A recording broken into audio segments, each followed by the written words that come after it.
Hello, everyone. This is Lauren Steiner. Yesterday, some explosive allegations came out about Robert Becker, who was the state director here in California for the Bernie Sanders campaign. He also was the state director in Iowa and a couple of other states. And he was a man that I never met in person, but I had been warned about a couple of years ago. And I learned something about him then that I never shared because, quite frankly, I didn't want to hurt Bernie Sanders' chances of becoming president in 2016. Since this article in Politico came out, I felt that it was okay for me to share this story. I also found out about the allegations about Arturo Carmona, who was a friend of mine and someone I recommended for the Sanders campaign, who became at first he was the Latino outreach director, and then he became the deputy political director. I learned of those allegations over a year and a half ago. I have been in touch with Masha Mendieta, who was the staffer who experienced sexism from Arturo and wrote an article about it in Medium. She and I just talked tonight. It came back in the news again recently because Arturo was invited to the Sanders Institute meeting in Burlington in the month of December and posted about it. Masha was very concerned that Sanders 2020 was going to be hiring the very same people who were sexist and also others who were sexual harassers, as is the case with Robert Becker. And subsequently, she also heard that Robert Becker was going around the country trying to recruit people to staff up the Bernie 2020 campaign. So this was concerning enough to her that she, who had been conversing in a Facebook group, a private chat group with other Bernie Sanders women employees about this issue, felt that they were going to try to get a meeting with Bernie Sanders and try to exact some promises from him that he would not be hiring these same individuals and that the staffing would be a lot more diverse and there would be better policies to deal with sexism and sexual harassment. And in our conversation, she told me that none of this was supposed to go public. It was supposed to happen behind the scenes. I talked with her as a Bernie supporter that I am, that I have been and still am. You know, are you sure this is going to get out? This is going to hurt his chances for 2020. I said, I think the private way to have the private meeting sounds good. And then apparently a letter, which was not her letter. Apparently there was another group of people who wrote a letter, and that letter was leaked to Politico, which is one of the worst offenders when it comes to Bernie Sanders articles. I want to talk about the entire situation, but I wanted to, talk about the new information that I had with Robert Becker, because that's the only thing that really hasn't been reported yet. Now I'm going to just read some of it because you're not going to be able to read it. Basically says, top Bernie Sanders 2016 advisor accused of forcibly kissing a subordinate. And it says that on the final night of the DNC convention in July of 2016, and I was there, I should also say that I was a delegate for Bernie Sanders. I was also a Supervolunteer, having started LA for Bernie back in June of 2015. Bernie Sanders staffers went out to a Mediterranean restaurant and hookah bar in Center City to celebrate and mourn the end of the campaign. Sitting at the bar sometime after midnight, convention floor leader Robert Becker, who oversaw Iowa, Michigan, California, and New York as deputy national field director, began talking to a female staffer who had worked under him along with her boyfriend. And he told the 20-something woman that he had always wanted to have sex with her and made a reference to riding his pole, according to the woman and three other people who witnessed what happened or were told about it shortly afterwards by the people who did. Later in the night, Becker approached the woman and abruptly grabbed her wrist. Then he moved his hands to her head and forcibly kissed her, putting his tongue in her mouth as he held her, the woman and other sources said. The woman did not formally report the incident at the time because the campaign was over, but over the past several months, Becker, who is not on Sanders' payroll, has been calling potential staffers and traveling to early primary states to prepare for another presidential run, activities that Sanders' top aides did not endorse but did not disavow either. I find that not credible. I really don't think that Robert Becker is going to go around looking for potential staffers for the Sanders campaign, which has not been announced yet, without at least the tacit approval of the campaign. Among those who Becker contacted was the woman who says he assaulted her. Can you imagine the hubris? The hubris. I sound like Bernie Sanders. Huge hubris. No, the hubris of somebody who would. This is the problem with sexual harassers. They just don't get it. The entreaty prompted her to step forward to tell senior Sanders advisors, including 2016 campaign manager Jeff Weaver, about what happened to her.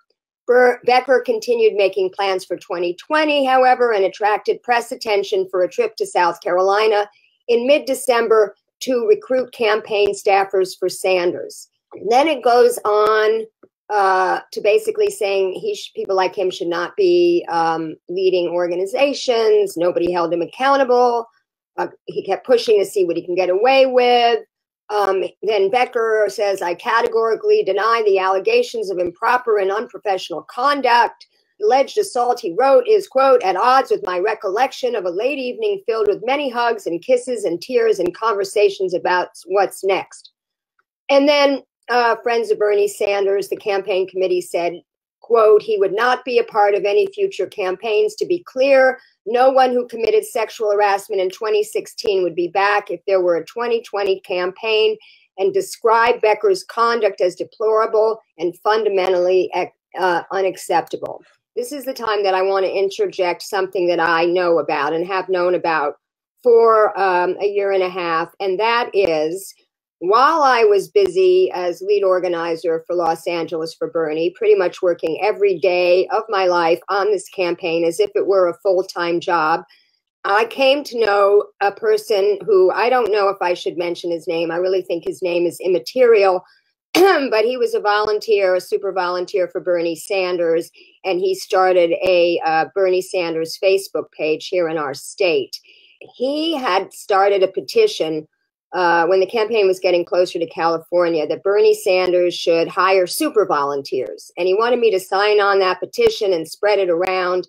And also that Bernie should spend less money on TV ads and more on field organizers. And I did agree with that latter part. And that's how he and I came to converse and commiserate. And at some point, he recommended that this person talk to me. I talked to her for about 2 hours in early May of 2016, basically about Robert Becker. She told me that he harassed her, that she had reported it to HR, that they were not doing anything about it, and that she was convinced that Bernie knew and she was going to blow the whistle. She was horrified. I said to her, you know, number one, how do you know that Bernie knows? Unless you were sitting, and I said the same thing to Masha, by the way, a year later. I said, unless you were sitting in the room where Bernie was and somebody was telling him, you have no direct knowledge that he knows, and anything that you're saying right now is speculation. And I will tell you that it is just, again, it strains credulity to think allegations were reported of a field organizer being harassed by a state director, that it would rise all the way up to the candidate. And I want to read something. I can't get this up right now. I should have loaded it before. But it's basically from Mark Bachner, who's a Bernie supporter, who reminded me that he and I worked together on Jerry Brown's presidential campaign. And he said he ran several departments there, and that these kinds of things were routinely shielded from the candidate. This would be nothing that anybody would want to bother Bernie Sanders about. I mean, these are personnel matters that need to be taken care of by the Human Resources Department. Well, you know, I talked to her for 2 hours, and I never saw anything come out in the press about this. So I thought that either she had second thoughts, or maybe I had been successful in talking to her. But then I come to read, and I don't remember exactly when I was perusing the FEC filings from the Bernie campaign. I came to read that there was a payoff made to her of nearly $12,000 in July of 2016. So I thought, she settled with them, obviously. And then I went about my merry way. Also, when I was reading those FEC reports, I was shocked to find out that the men were making very much more than the women, doing what I considered to be similar jobs. For instance, Arturo Carmona was making more than Simone Sanders, who was the press secretary. And I wasn't too pleased with that. But this was after the campaign was over that I found this out. And I just kind of, filed it in the old memory bank here.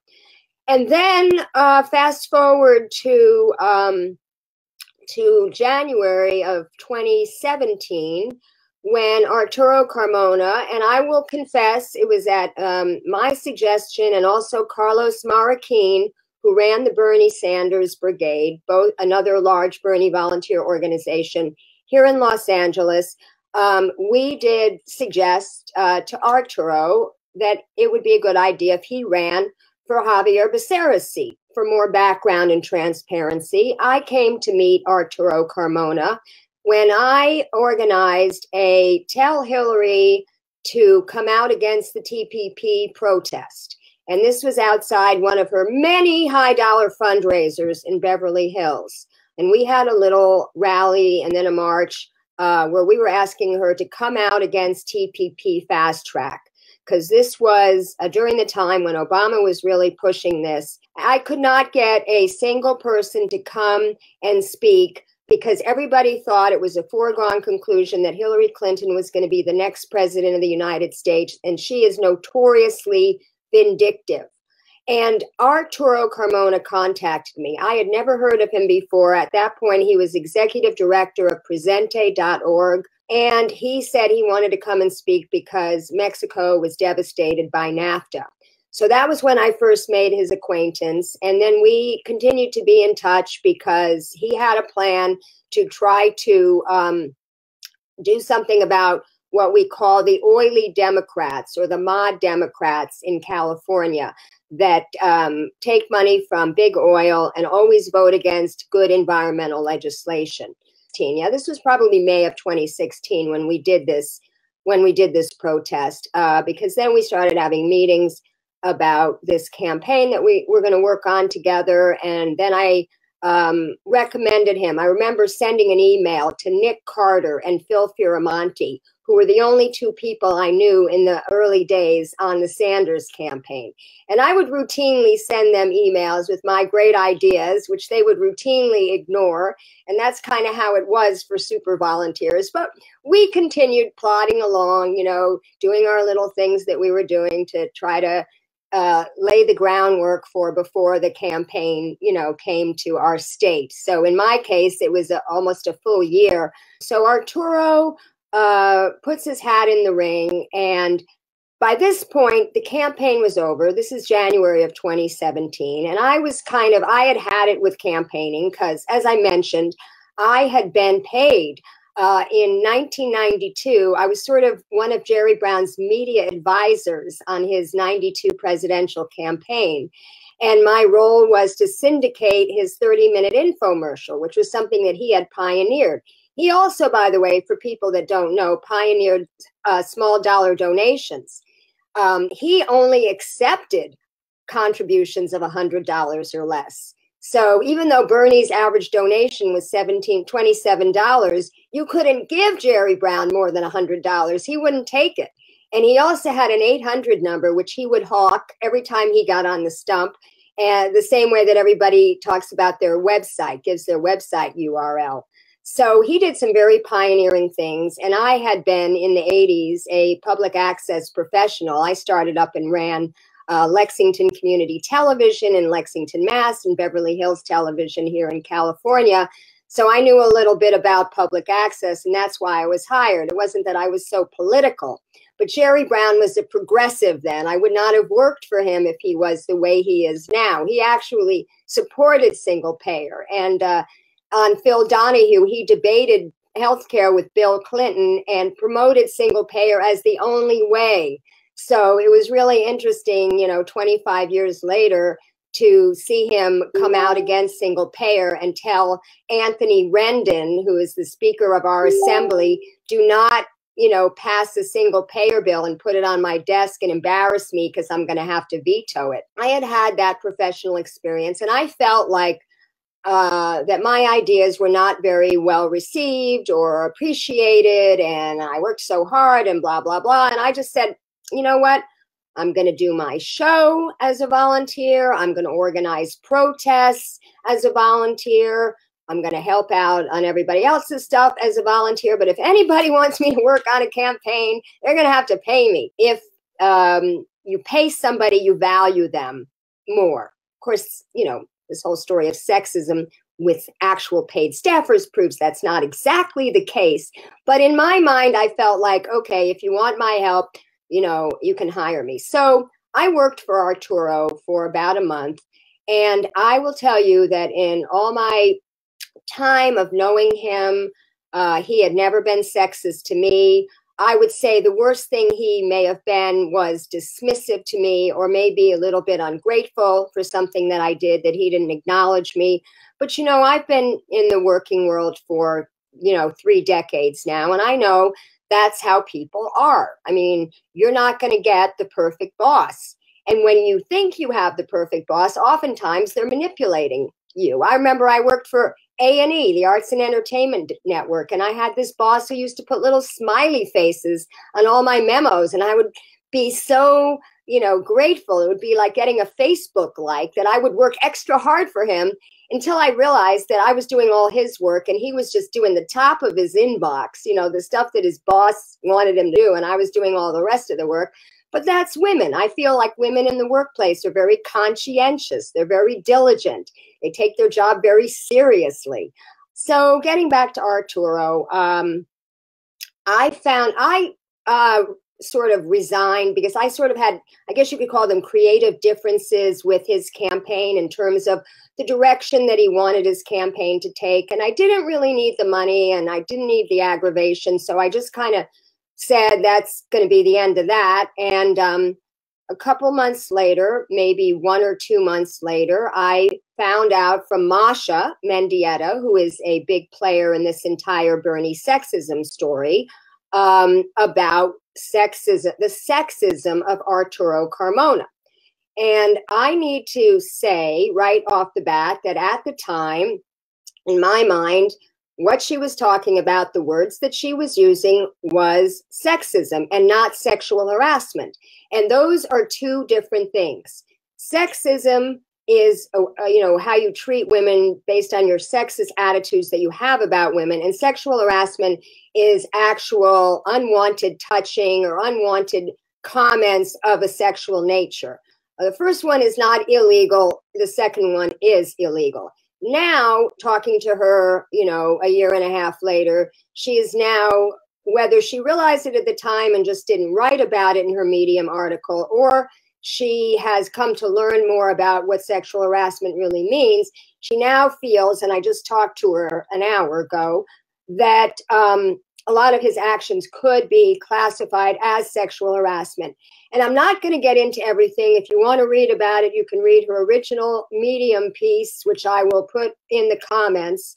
And then I spoke to a high-level a source in the campaign who I am not going to name because this person wanted to be off the record, but basically found out that she was interviewed, other women were interviewed, that it wasn't just women. There was also a man on the campaign who did not want to work under Arturo. These people were interviewed, some people were reassigned, and that's what happened.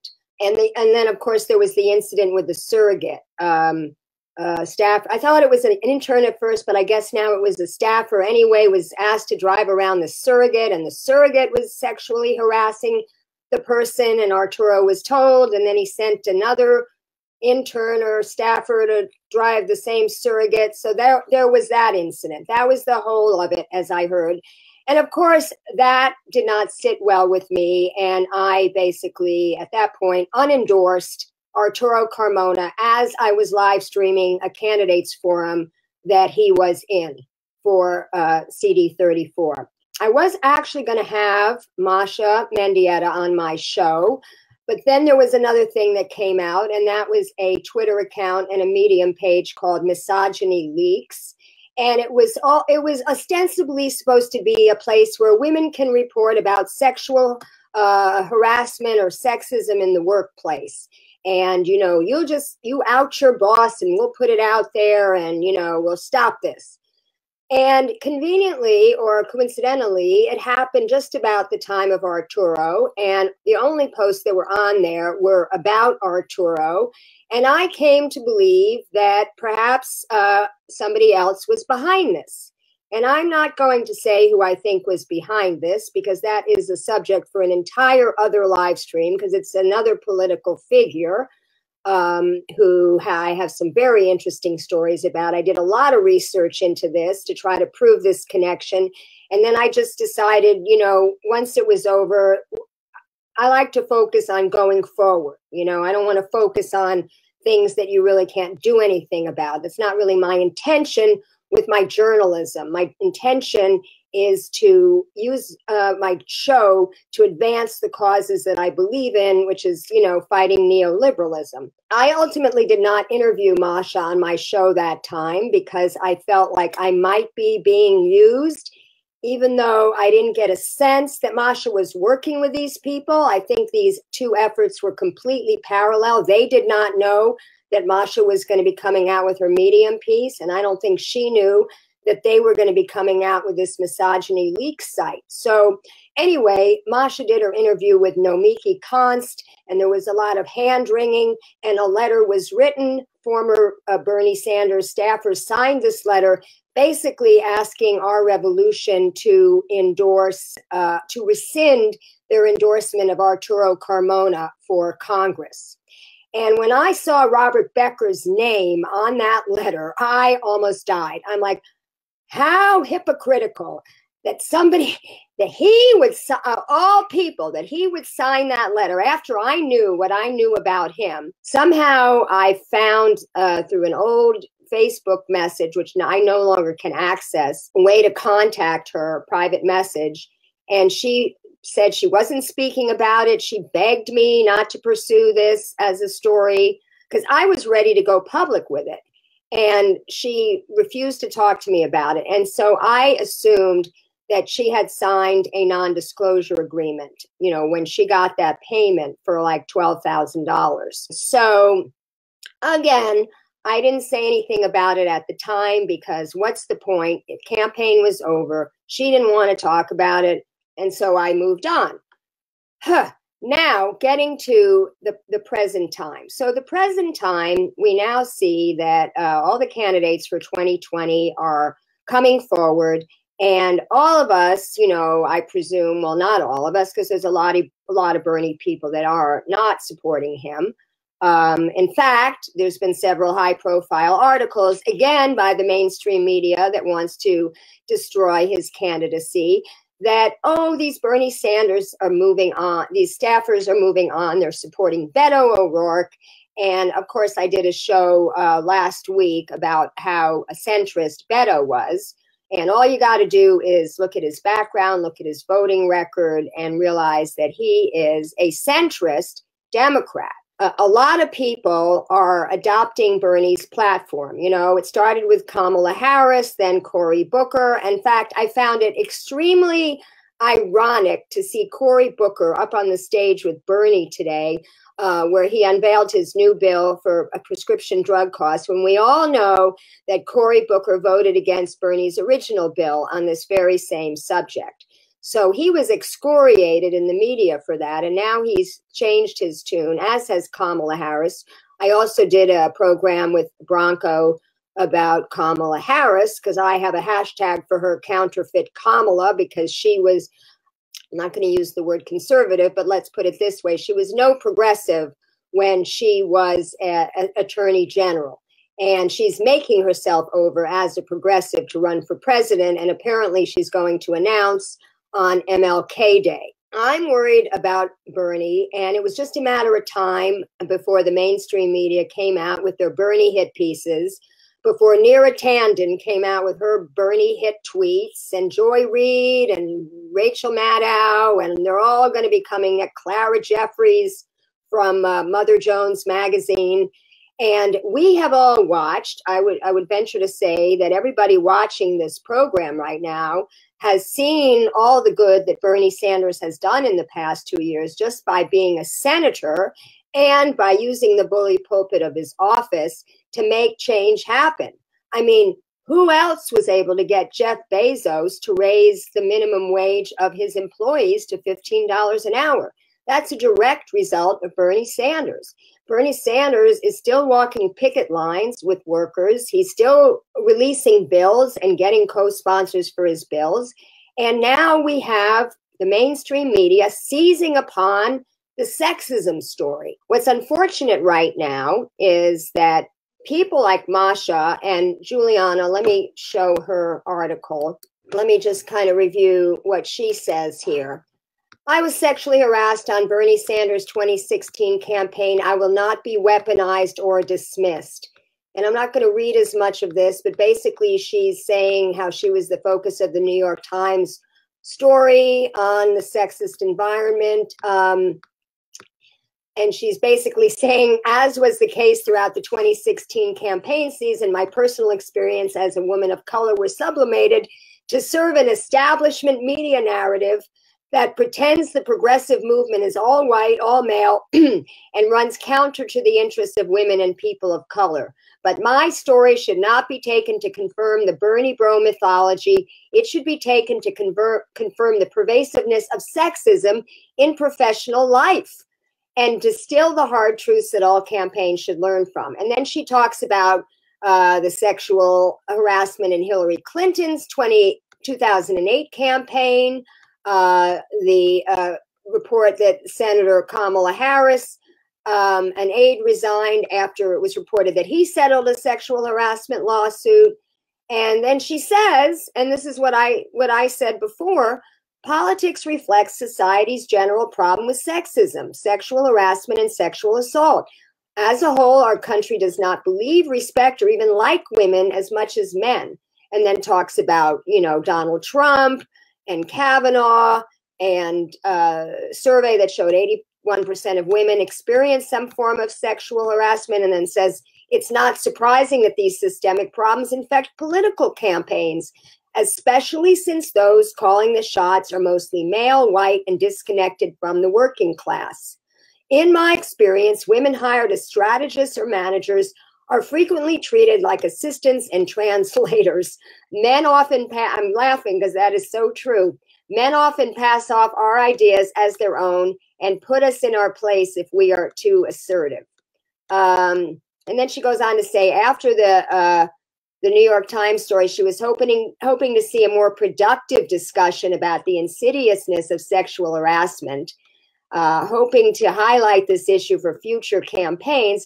But that's not what happened. The corporate media unfairly focused on Sanders, casting the harassment that happened within his campaign much differently than similar cases with other campaigns, implicating his personal ethics in a way that they've declined to do with other politicians. He recently apologized, acknowledged that his 2016 campaign could have handled sexual harassment and sexist claims better, and that in his 2018 re-election campaign, he reportedly instituted sharper protocols like better hiring, training, and designating an independent firm that staff could utilize to report sexism and harassment. And then she goes on to talk about the new charges, and then she goes on to talk about how Bernie supporters, myself and other women who spoke on the record about our experiences on Sanders' campaign received messages and tweets from Sanders supporters accusing us of lying and wanting to purposely attack the Vermont senator. I was told to enjoy my 15 minutes of fame and was mocked while the sexual harassment I endured was normalized. That is a thing. And Masha just told me about that in our conversation an hour ago. All kinds of names that she's being called. And I also want to point out that she told me that the reforms that the Sanders campaign instituted in 2018 were basically cribbed from policies developed by the Campaign Workers Guild, which was a group of work campaign staffers that decided to form a union. Masha is a little bit annoyed, understandably so, that Bernie is crediting, basically taking credit for these policies. Now, here's another article from Yahoo just today, in which Bernie actually had a press conference. Well, it said he had a press conference. No, a statement posted to Twitter. Bernie Sanders apologized on Thursday to women who were harassed and mistreated while working on his 2016 presidential campaign following a series of sexual harassment allegations against top male staffers. What they experienced was absolutely unacceptable and certainly not what a progressive campaign or any campaign should be about. And I'm going to read exactly what the tweet says and the statement says. To the women on my 2016 campaign who were harassed or mistreated, thank you from the bottom of my heart for speaking out. I apologize. We can't just talk about ending sexism and discrimination. It must be a reality in every day in our daily lives. That clearly was not the case in 2016. And then in his statement, he says, I am very proud of the 2016 presidential campaign we ran and of the staff and volunteers who made our successes possible. Together, taking on virtually the entire economic and political establishment, we vigorously defended the needs of the working families of this country and helped transform the national political debate, which I don't think anybody would have any doubt that he, in fact, did do that. It now appears that as part of our campaign, there were some women who were harassed or mistreated. I thank them from the bottom of my heart for speaking out. What they experienced was unacceptable. Absolutely unacceptable, and certainly not what a progressive campaign or any campaign should be about. When we talk about ending sexism and all forms of discrimination, those beliefs cannot just be words. They must be reality in our day-to-day lives and the work we do, and that was clearly not the case in the 2016 campaign. The allegation speaks to unacceptable behavior that must not be tolerated in any campaign or any workplace. To the women in that campaign who were harassed or mistreated, I apologize. Our standards and safeguards were inadequate. During my recent 2018 Senate re-election campaign, we established some of the strongest sexual harassment policies in the country. They included training on the issue for all employees and an opportunity for women who believed she was harassed to call an independent human resources firm separate from the campaign to voice her concerns. Clearly, we need a cultural revolution in this country to change workplace attitudes and behavior. I intend every way to be actively involved in that process. Now, that's a very good statement, but when I mentioned this to Masha, her response was that when she heard that statement, she felt, I'm reading because I wrote the notes, she felt immediate relief. She felt better because he apologized. He didn't say, I'm sorry that you felt that way. He flat out apologized. But then she realized, or as she interprets, I should say, that that apology was not for me. It was for the media. And she said, if he really wanted to apologize, he would have picked up the phone and called me or any of the other 5 women who came forward. And she hasn't heard anything from Bernie's team about setting up the meeting that they had privately indicated that they wanted, and the meeting that I was told by my high-level source on the campaign that Jane had indicated would be had. So, I mean, this is obviously a story in development. I would probably feel the same way if it were me, that I would want a personal apology rather than a apology by tweet or press statement. But again, we have to keep 2 ideas in our head at the same time that Juliana de Laura Velez said. And we don't want to weaponize this. We have to take it seriously. We have to make sure that it doesn't happen again. But then we have to separate that and realize that, to look at the bigger picture, or not the bigger picture, but the different picture of what they're trying to do with this, and treating Bernie separately from Hillary Clinton or Kamala Harris or anybody else who's had this happen in their campaign, and making it be about Bernie's personal ethics like he knew personally, which I firmly believe that that man did not know. Now, Masha tells me that she spoke to somebody. I said to her, Masha, if he knew, for you to know that he knew, you would have to be in the room. And she said somebody else was in the room and told me the story. And I said, well, I would like to speak to that person. Well, she's not going to give me that person's name. So at this point, I really, repeating that actually on my show just now as I did, is hearsay. I'm being attacked on, well, I shouldn't say attacked. I mean, basically 3 people have come forward on Twitter to say, why didn't I reveal what I knew about Robert Becker back then? And what I knew, again, I didn't know anything. I just knew what somebody told me. And this somebody was very angry. First of all, I wasn't even a journalist then. I didn't have my show. At that point, I was just a super volunteer for Bernie. So there wouldn't have been anybody for me to blow it up to. And it was, her story to tell pretty much. And she ultimately decided not to tell it. However, I am having a hard time from my high-level source, even off the record, finding out about this payout. I mean, the only thing that I could find out was that it was for back pay or severance or whatever. The other thing was, in the article about Robert Becker, there was a Sarah Bacon, who is apparently the Iowa Human Resources Director of the Bernie campaign, who denies this about Becker. And also does Sarah Scanlon, who is the LGBTQ outreach person for the campaign. Becker has his defenders. Yes, this is being weaponized now against the women who reported. And what I'm concerned about, because I'm seeing progressive burners that I know posting on their pages about this, about Rich Pelletier, who is the deputy campaign manager, how he's got to go. And he was on my show actually last month, because he founded with 3 other staffers organizing for Bernie. He's out today. So he's out. And then also, Jeff Weaver is out. And a lot of people had a problem with Jeff Weaver. I met Jeff Weaver twice. We met last time in Washington, D.C. I was there for a conference last June. And I had to sit down with him for about 75 minutes, in which I got to tell him all the things that I thought were wrong with the Bernie Sanders campaign, some of which I'm going to list for you at the end of, this live stream. Look, I didn't work for Jeff Weaver. So I know that people who worked for Jeff Weaver didn't like him. We know that half of the staff of Our Revolution quit when it was announced that Jeff Weaver was going to be leading Our Revolution.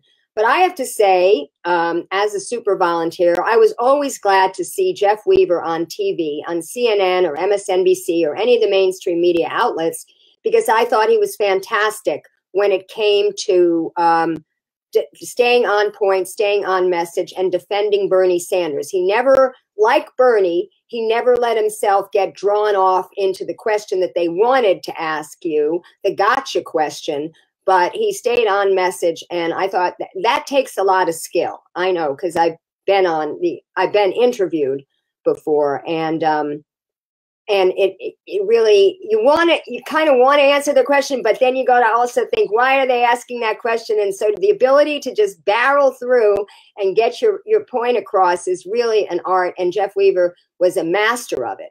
But everybody's saying we need to have a different staff. There need to be less white men. There needs to be more diversity. And I agree with that.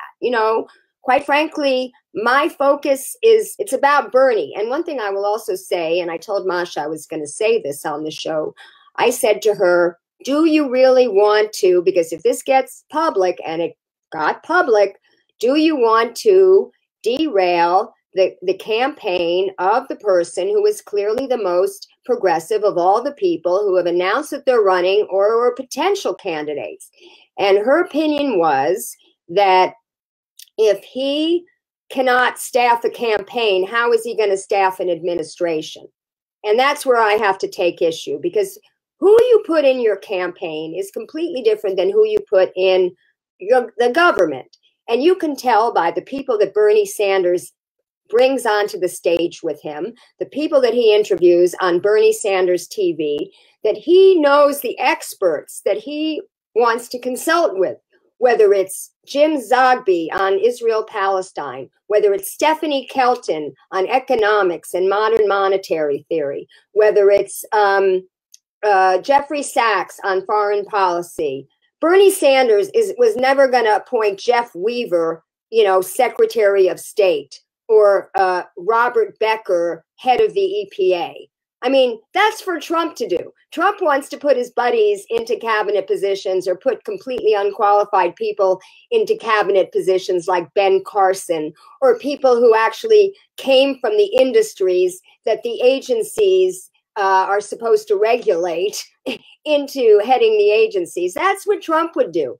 Bernie's not going to do that. Now, would he have in the White House people that are loyal to him? Maybe. I mean, look, Jimmy Carter, who everybody loves, who I actually think was a better post-president than president, he famously brought in his, Hamilton Jordan and some of those other guys from Georgia, his whole Georgia staff. I mean, you want people who you can trust.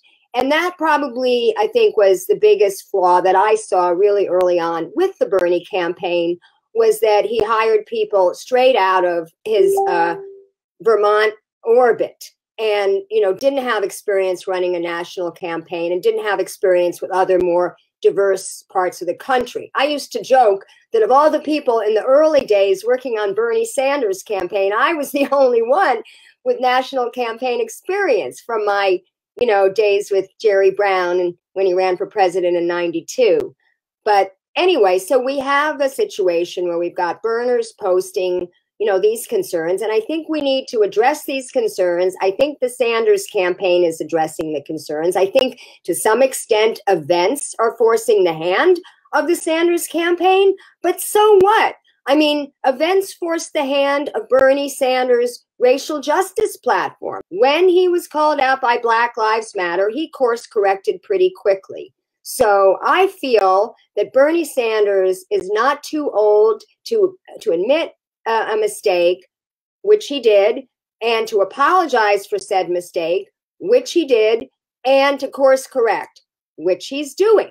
Now, I have no idea who's going to be in the staff of Bernie 2020, but I feel that the message that I want to leave people with before I go on the other subject, in case you're only interested in the sexism, the thing that I want to leave you with is this. Bernie needs us right now. If we supported Bernie before because of where he stands on the issues, if we notice that right now people are getting attracted to people like Beto O'Rourke because he's charismatic, because he's young, because he takes a knee, because he was a surfer, because he has a punk rock band, whatever.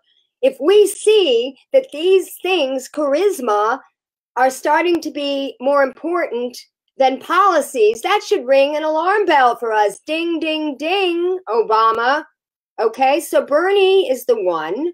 I like Elizabeth Warren. If Bernie doesn't run, I'm going to support her. I think she is the second most progressive. I'm not happy with her foreign policy. I'm not happy with where she is on Israel.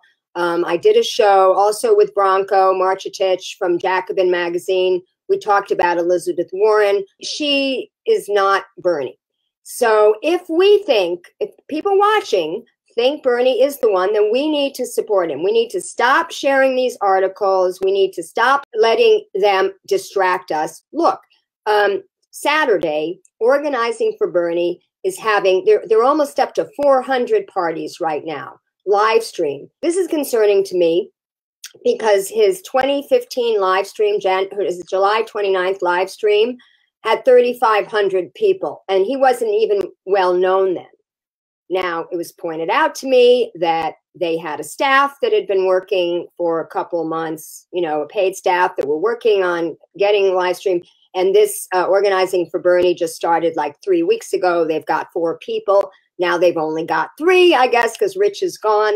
What you can do is you can go on the map, organizingforbernie.com, and you can find a location near you. You can put in your zip code, and then up come the events. And I'm actually going to one at Michelle Bowley's house, and she is a Bernie supporter. who is an assembly district delegate. She's one of the 600 progressives that won her election to be a assembly district delegate to the California Democratic Party 2 years ago. She's running for re-election along with other members of her progressive slate. Progressives are running slates again. I dem-exited last June of 2017, but I still support all of my friends, my progressive friends, who are trying to make the Democratic Party more progressive, especially here in California. We actually have a Democratic supermajority, and we still can't get a ban on fracking. We still can't get single payer, although Gavin Newsom has made some good tentative first steps. So we have to keep pushing him, you know, and I'm sure that Roseanne DeMoro from the Nurses Union, who is a big Bernie supporter, is going to hold Gavin Newsom to his word. I would like to see people that support Bernie Sanders attend these live stream, get involved, start to do the kinds of things that we did back in 2015, 2016, because we still have the same enemy in the mainstream corporate media and the establishment democratic class that does not want to see a democratic socialist become president, because a lot of corporate interests are threatened by that possibility. Your private prisons are going to go, your private war companies are going to go, the oil companies are going to have their profits eaten too, insurance companies, big pharma, you name it. All these corporations are going to be threatened, and there are 40 years of neoliberalism where they've gained control and extracted all the resources out of this country are going to be coming to an end if Bernie Sanders gets elected. So I feel like if you support his policies, you should still support the man. In my heart of hearts, I do not think he knew about these allegations. I don't see why he would know about these allegations. I think the people who did know about these allegations are out or on their way out for whatever reason. And I give all the credit to Masha and Juliana and the other women who were brave enough to come forward and let their names be used, because now they're really getting a lot of blowback. And I really feel if any of you who are watching this live stream or any of the people who criticize them on social media, shame on you, because, you know, not everything is a conspiracy to destroy Bernie Sanders, except for the mainstream media. Okay, they're conspiring, that's for sure. But these are victims that we need to support, and we cannot be accusing them of. She even told me, somebody said she was working for Russia. I mean, has Russiagate infected the Bernie community? I hope not. My goodness.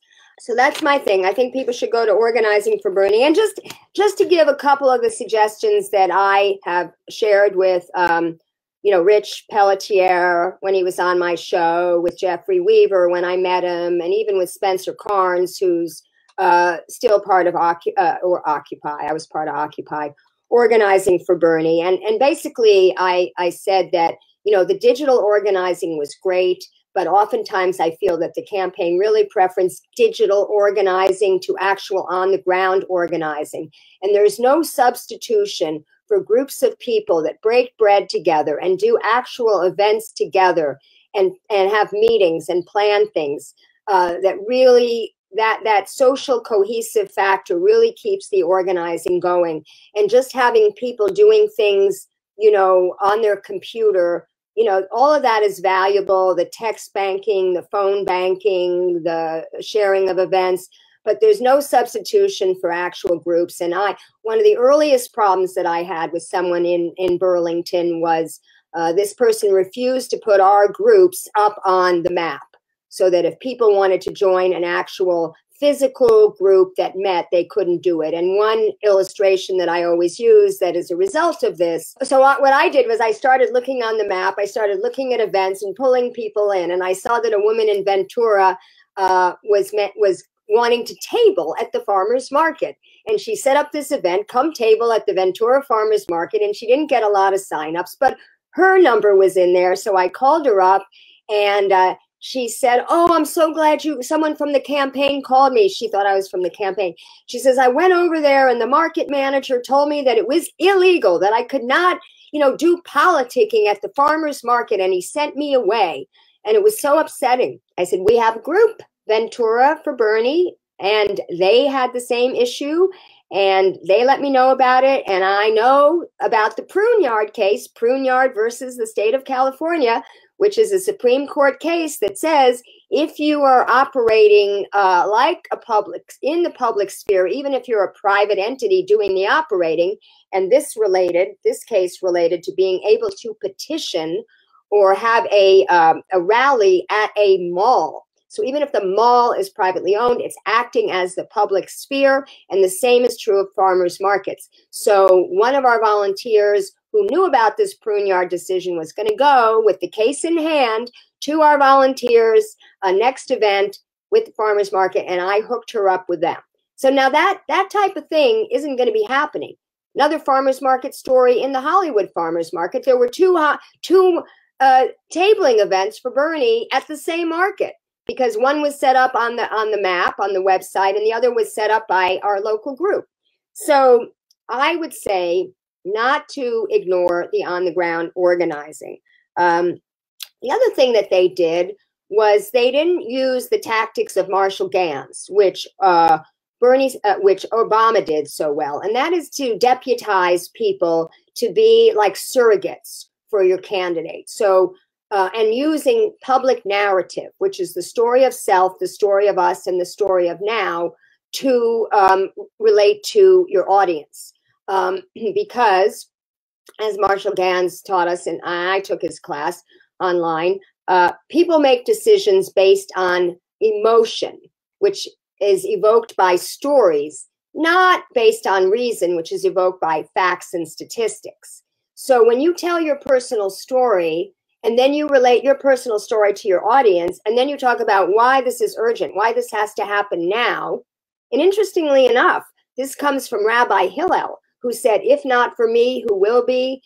But if not for others, what am I? And if not now, when?" This is a very famous quote that Marshall Gans developed this principle for. And you will see a classic case of this being employed in Obama's 2004 speech at the Democratic National Convention. He employed that strategy beautifully. And when I saw it, I said, that man's going to be president someday. Little did I realize it would be only in 4 years, but that is the power of personal narrative. The other thing is, I do think they should hire their super volunteers. And no, I'm not looking for a job. I am not looking for a job. I'm very happy doing my show now.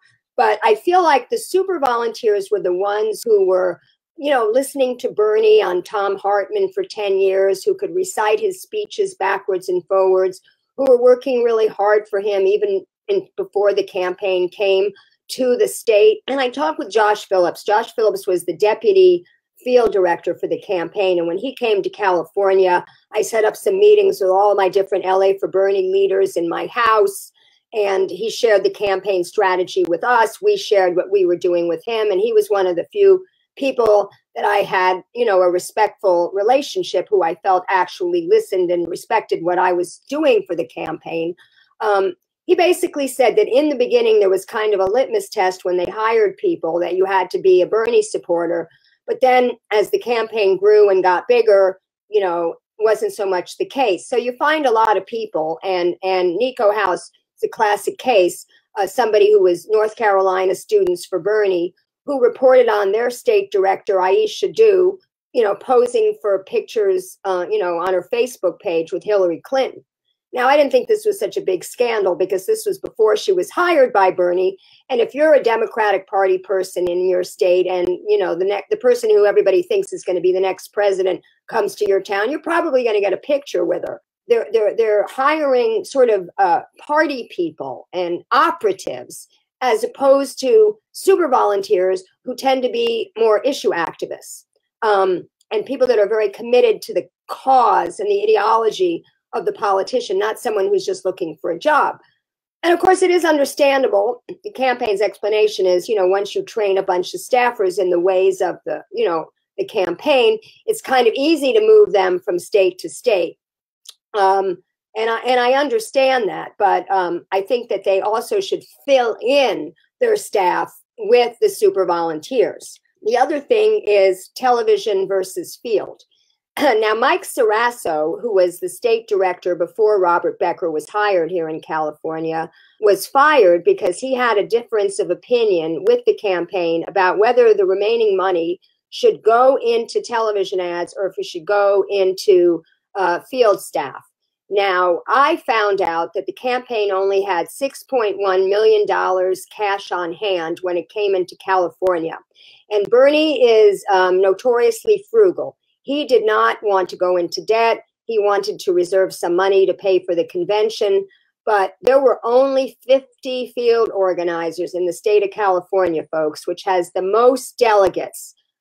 We have 55 delegates here, and have only 50 field staff when there were 100 in the tiny state of New Hampshire was really not so good. And there were only 5 offices in the entire state.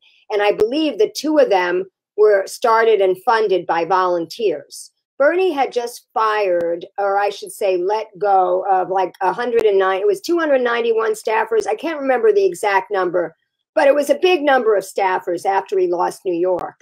And based on my perusal of the FEC reports where I saw what they were paying these field organizers, I figured they could have hired them all back and put them into California for the $1 million. Actually, I think they ended up spending $2 million on TV. And that's why Sarasso was let go, because Weaver put in Becker, and Weaver was a big believer in TV. And he told me when we met that I was wrong about TV, and that in rural areas in large states like California, it's the only means you have for influencing voters, that you're not going to be able to get to their doors. And he felt that if he had only put money into, it was either Kentucky or Kansas, I can't remember which state, that they could have won that state from Hillary. And that is an honest conviction that he has. It's not necessarily one that I share. The Obama strategy is to deputize surrogates and have everybody kind of being block captains, if you will, and having block parties and having the surrogate do their personal narrative, story of self, story of us, story of now. And that's somewhat what we did on the Brown campaign back in '92. So, and it also corresponds to what they're now calling deep canvassing. And Facebook did a video on this, in which it showed in the recent midterm elections, people trying to appeal, Democrats going door to door talking to Trump supporters. And had they just say, I'm here for this Democratic candidate, or I'm whatever, they wouldn't have gotten past, you know, the first sentence. Empathy. It was about empathy, and how they start out talking about my father is a veteran, or my mother is suffering from lymphoma, and getting the person who is at that door to empathize with them and establish some level of trust and commonality before then introducing the fact that my candidate is going to deal with those healthcare issues or those veterans issues or whatever the issue is. So I feel like that the next campaign should be trained, that they should consult with Marshall Gans, because I think he's going directly to the source. The person who came up with this would be a great idea. And that television, while the America ad is one of the best ads I've ever seen, and it makes me cry every time I see it, Tad Devine was not running for a Clio award, which is the advertising award. He was running, or Bernie, I should say, is running to be president. And Tad Devine got a cut from those commercials. So I doubt that Bernie's going to get rid of Tad Devine, because he's very loyal and he's been with Bernie ever since. But Tad Devine's candidates don't win. I mean, that needs to be said. He may make great ads, but his candidates don't win. And guess who came up with this superdelegate concept? None other than Tad Devine. You can Google that. Tad Devine was a DNC operative after the McGovern campaign, and everybody felt that McGovern lost so badly. This was after reforms to the party. I mean, if you think they elect their candidate in smoke-filled back rooms now, like the DNC said, That's totally, they admitted that they were doing it back then also. They didn't have, participation by us, the people. So they said, look, here, you had your chance. You nominated McGovern. He fell on his face. There's a lot of reasons for that. That could be a whole live stream. I'm interested in that subject. And this was the quote in the Wall Street Journal that Tad Devine said.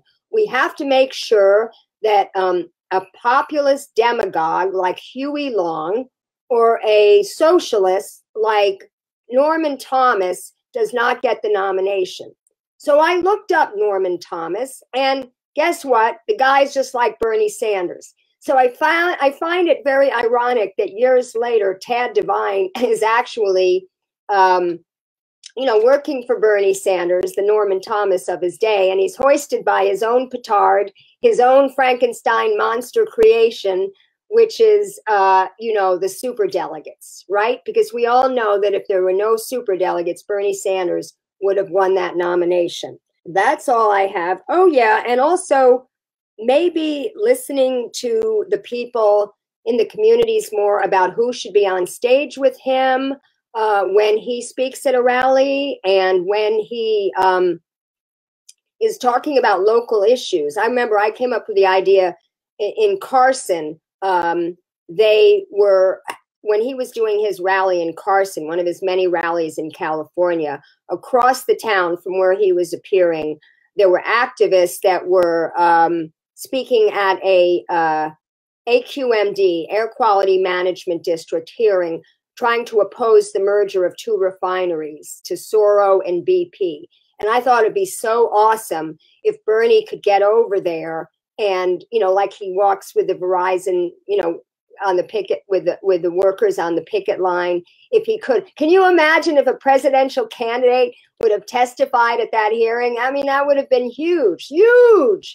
And, or at the very least, he should have mentioned it. Like across town from where I'm speaking, we have environmental activists and concerned citizens speaking against a merger of two, major fossil fuel giants that will result in more noxious fumes being disseminated into this low-income community of working class people of color, And I wrote it all out, how he could exactly say it.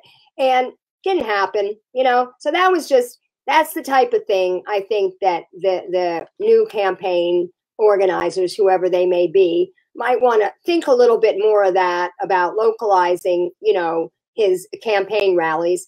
And then finally, please, Bernie, tell people how to vote. When you came to California, you never talked about the crossover ballots. In other words, if you were a no party preference or an independent, you had to request a Democratic crossover ballot in order to vote in the Democratic primary.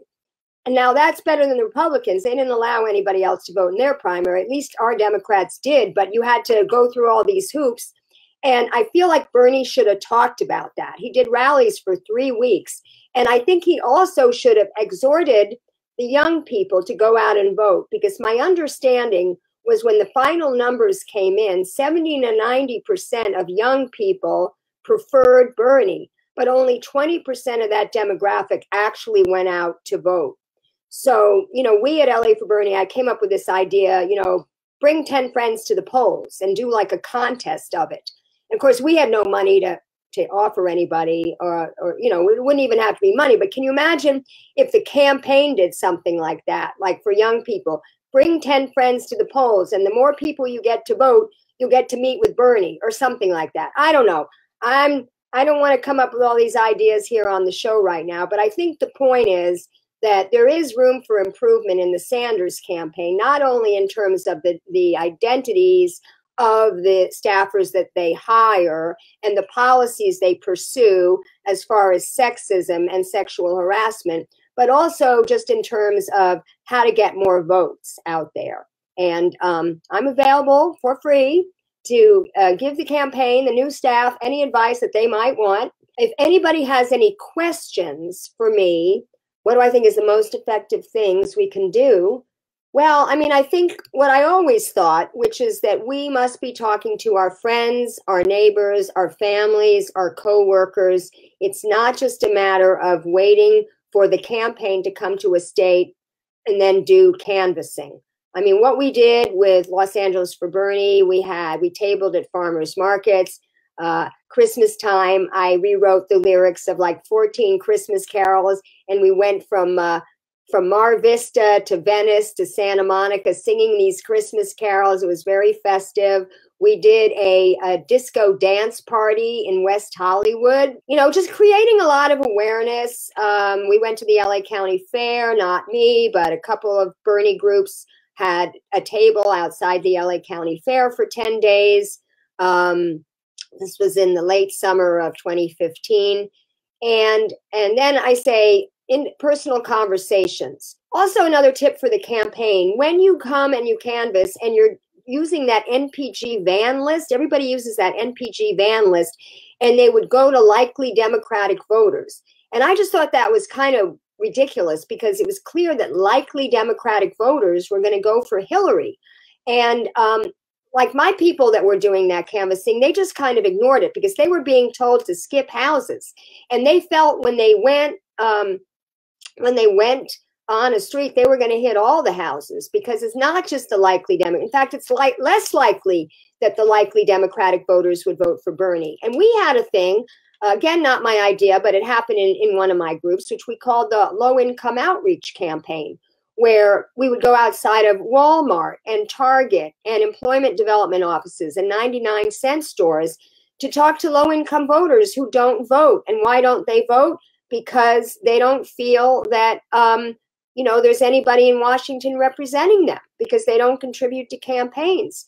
And I heard Bernie actually being interviewed by one of these nasty mainstream media reporters who were saying, okay, Bernie, if wealth and income inequality is your biggest issue, how come in the 5 of the top 6 states where wealth and income inequality is the greatest, did they vote for Hillary? And Bernie's answer was, poor people don't vote. And I'm screaming at the screen, that's because you don't go out and seek them out, Bernie. I actually went to a rally for the homeless people there was a man who he built some tiny houses and he gave them to the homeless to live in so that they're not sleeping under bridges. And the Los Angeles Health Department actually came and made him take them away because they didn't pass the building and safety code. Now, seriously, you're telling me that it's safer for a homeless person to live out under a bridge, under the elements, than be in a little enclosure? And I don't know what the safety code violations were, but it just didn't pass the smell test. And I went there. Oh, here's one for you, Lauren. I made these little flyers, and they were because we had a meeting, our LA for Bernie group, and there was a marketing guy there. And he taught me about what's called drafting. He says that's where you make your flyer very specific to the event that you're going to. So the first thing I did was that when LA City passed a $15 minimum wage, I went because I couldn't find anyone to go with. So I printed up this flyer that showed that Bernie supported a $15 minimum wage and Hillary supported a $12 minimum wage. And I made this little quarter flyer so that I could cut it up, you know, in 4 quarters, and, you know, went to Kinko's and printed a bunch out, printed out about 500. And I went to this rally where this $15 minimum wage was being announced, and I started handing it out. Similarly, when there was the Supreme Court decision for marriage equality, they planned this impromptu spontaneous celebration at Plummer Park in West Hollywood. And I designed and had printed out, as I had a friend, Elizabeth Lair, who did all the design for me because I don't know how to do that, a flyer that showed that Bernie was always for marriage equality and Hillary didn't come to it until 2013. So I printed up 500 of those, and with a friend, we went and we handed those out. Similarly, at the Medicare 50th anniversary, there was a celebration for that. We did how, Bernie wanted Medicare for all, Hillary didn't, and so on and so forth. We must have done about 7 or 8 issue-specific flyers that we handed out. So it was one of my ideas for the campaign that they reach out more to issue activists, you know, and not just Democratic Party voters, but actually issue activists, and try to explain to them how, if your issue is fighting fracking, the only candidate right now who wants a ban on fracking is Bernie Sanders. I'm going to end right now and just say, go Bernie, and stick with him. And at the same time, believe women and don't be trolling Masha and Juliana and all these other people, because they really took one for the team. What they've done to advance this issue in the world of campaign, even though Bernie has had to be unfairly pilloried for it, I believe, is a very valuable contribution. Keep fighting.